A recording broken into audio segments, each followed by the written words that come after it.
ಯಾರೋ ಏನೋ ಹೇಳ್ಬಿಟ್ರೆ ಅಲ್ಲ. ಮೊನ್ನೆ MP ಎಲೆಕ್ಷನಲ್ಲಿ ಎಷ್ಟು ನಾವು ಕೆಲಸ ಮಾಡಿದ್ದೀವಿ. ಇವತ್ತು ಹೇಳ್ತೀರಾ ನೀವು MLA ಎಲೆಕ್ಷನಲ್ಲಿ ನೀವು ವಿರುದ್ಧ ಮಾಡಿದ್ದೀರಾ ಅಂತ. ಈ ಪ್ರೋಗ್ರಾಮ್ ಆದಮೇಲೆ ನನ್ನ ಮನೆ ದೇವರು ಸೀತಭೈರೇಶ್ವರನ ಪ್ರತಿಷ್ಠಾಪನೆ ಇದೆ ನಮ್ಮ ಪೆರೇಸಂದ್ರ ಭಾಗದಲ್ಲಿ, ಜೀಗಾನಹಳ್ಳಿ ಅನ್ನೋ ಒಂದು ಊರಲ್ಲಿ.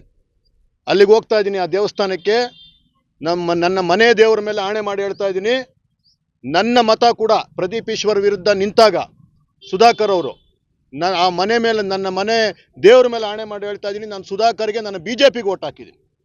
ಅಂತಹ ಬದ್ಧತೆ ಇರುವಂಥವ್ರು ನಾವೆಲ್ಲ.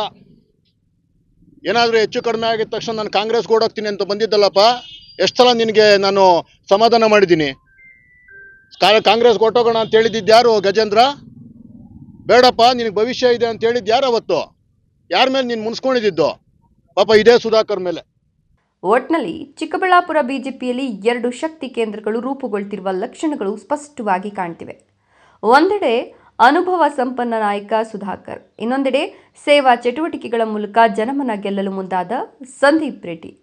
ಮುಂದಿನ ದಿನಗಳಲ್ಲಿ ಈ ಒಳಪೈಪೋಟಿ ಸಮಾಧಾನವಾಗ್ತದೆಯೋ ಅಥವಾ ಸ್ಪಷ್ಟ ಗುಂಪು ರಾಜಕೀಯವಾಗಿ ಬದಲಾಗ್ತದೆಯೋ ಅನ್ನೋ ಕುತೂಹಲ ರಾಜಕೀಯ ವಲಯದಲ್ಲಿ ಹೆಚ್ಚಾಗಿದೆ.